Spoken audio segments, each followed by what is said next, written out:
Now, I'm going to do the Haim and Feldman movies. Okay, first off, let's get to the Feldman movies here. Alright, I'm going to go back from his earliest movies to his latest that I have. First off, I have the Goonies Blu-ray box set. Now, you've seen this in the review. I don't really want to go into detail, but I'll show you that. I also have the Goonies DVD, which is the snap case.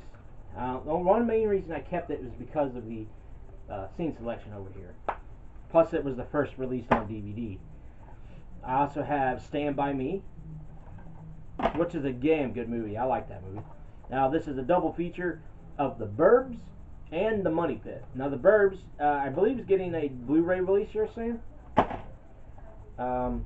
Edge of Honor, which was in 1990. Now, a lot of people say this was a violent movie. The only thing I can say is that I like the movie.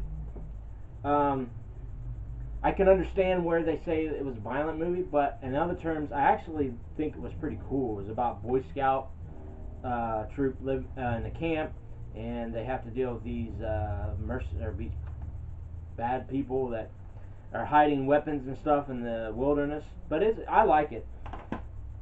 Next one we have here is, excuse the first one here, but we have Rockin' High School Forever. A lot of people don't like that because it's actually doing a sequel to Rockin' High School. But I liked Rockin' High School Forever. I mean, it's got a lot of funny moments, a lot of silly moments, but other than Corey Feldman who plays in this, you have Evan Richards, who played in Dream Machine with Corey Haim, and it has Mojo Nixon, who plays the spirit of rock and roll. It's got Sarah Buxton, who went on to play in Fast Getaway 2 with Corey Haim. It also has Lainey Curtis, who played in 16 Candles and Girlfriend from Hell. That's a good movie. Now, the next one, I saw this in the theater when it came out. It was me, my dad, and maybe like 5 or 6 other people at a Lowe's Theater in Milford, Ohio. That's Meatballs 4, To the Rescue. But on the title, it says just Meatballs 4. This came out in 92. Other than Corey Feldman, has the late Jack Nance and Sarah Douglas, who played the lead bad girl in Superman 1 and 2. Then we have the Lipstick Camera, which is actually called Lipstick Camera. This DVD, it cost me about like $20 to get this DVD because it's kind of out of print. So I mean, it's not that bad of a movie. I mean, it also has Elle Keats and Brian Wimmer and Terry O'Quinn and Sandal Bergman, Charlotte Lewis, and Richard Portnow. I like this movie. It's a nice thriller film.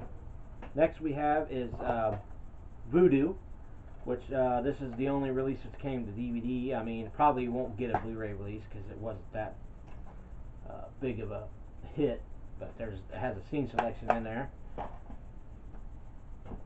Now, for the other film that was on the double feature is South Beach Academy. I don't know if you can see that or not, but South Beach Academy. I really didn't like South Beach Academy. It tried to be funny. It really wasn't that funny. And it was mostly just seeing Bikini and Corey Feldman acting silly and all that stuff. But anyway, and then we have Born Bad, which came out in '97, which also stars Justin Walker, Ryan Francis, Heidi Linhart, Patrick Renna. It's not that bad of a movie. And then the last one for just Corey Feldman, we have a 4-pack here, which just ignore the other 3, but I got it basically for this movie, Stormtrooper, which it's okay. You can tell it's a low-budget movie. It's got cyborgs and stuff like that, but anyway, it's not that bad. Next one is the Corey Haim, the late Corey Haim films I have. I know a lot of people are saying, well, why don't you have this? Why don't you have that? Well, I have the other films that Feldman has played in, and I have the other films that Corey Haim played in. I just don't have them on DVD. But this is Firstborn. I have on Blu-ray, which is the first movie with Christopher Collette, who also played in the Sleepaway Camp, Terry Garr, and Peter Weller. Good movie. It's basically about the mother is dating this drug addict who is hiding drugs in the house, and the oldest boy, Christopher Collette, he discovers it and he hides it from him, and he has to deal with abuse. And you have to watch it. It's not that bad movie. And then we have Murphy's Romance with the late James Gardner and Sally Field. Corey Haim played Sally Field's son in the movie. We have that's not a bad movie. Stephen King's Silver Bullet. A lot of people don't really talk about this movie much. I haven't heard a lot of people talk about it on YouTube and that, but I'm on Facebook that talks about it a lot. But I like the movie. I mean, Gary Busey, you know, all his flaws that he's had over the years, but his role in this movie was pretty good. And you know, Everett McGill plays a pretty good werewolf. So it's based off Stephen King's book novelette Cycle of the Werewolf. We also have Lucas, which is a good movie. One of his first big roles Corey Haim had. He actually should have got nominated for Academy Award as far as I'm concerned. It has a lot of heartwarming, pull at your strings scenes in the movie. It also stars Charlie Sheen and Cary Green and very young Winona Ryder. I believe this is her first movie. Cary Green you may have known from The Goonies, and I like Lucas. Then we go to Snowboard Academy, which also stars the late Jim Varney. The sun is really getting to me here. It also plays Bridget Nielsen is in it, and Joe Flaherty. But you know, it's a comedy. It's a funny comedy. I mean, I like it. I mean, it's basically just what it says. It's Snowboard Academy. It's basically about people learning how to use snowboards in the academy, and Corey Haim, he did a pretty good role in that. Next one we have is Demolition University. This is the sequel to Demolition High, which I do have on VHS over there somewhere. And it also stars Amy Dolenz, Lauren Newman, and Robert Forster. I do have an extra copy of this. I may put that up on Listia and get points for that. Next we have Backlot Murders. Has Priscilla Barnes, Charles Fleischer, and it also has Kincaid, who played Nightmare on Elm Street 3 and 4. It's not bad horror movie. It's basically people getting killed in the, like it says, the backlot of a movie studio, and you know, it's not bad. Next we have is 2008's Crank 2 High Voltage. Now Corey Haim, he's not in it very much, but it's one of his first theatrical releases of a movie since, I believe, Dream a Little Dream was the last one before this that got released in the theater, and he was definitely making a comeback with that. And the last movie, it's not his last movie that he did, but The Hostage Game, originally known as American Sunset. I like the movie. I could definitely tell that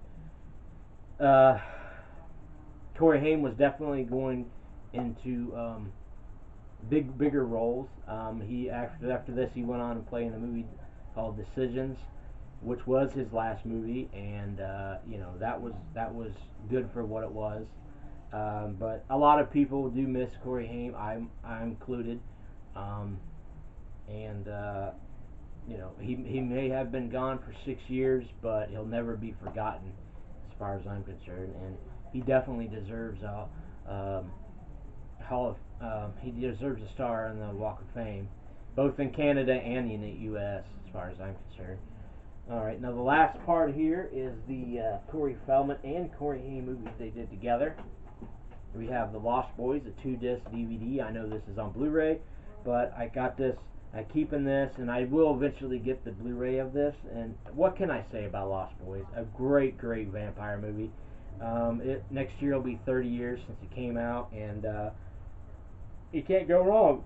I mean, also has Jamie Gertz and Edward Herrmann and Bernard Hughes. Both of those guys have passed on. Diane Wiest, Kiefer Sutherland. And then we also have License to Drive.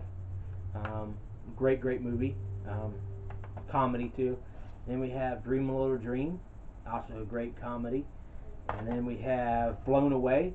Great thriller film. And then we have National Lampoon's Last Resort. Some people like, some people don't. I do. Dream a Little Dream 2 could be better. I like it for what it is. and Lost Boys the Tribe, which is a good movie. So I hope you enjoyed the Haim, Feldman DVD and Blu-ray movies I have. So thank you, and give me a thumbs up, and please subscribe.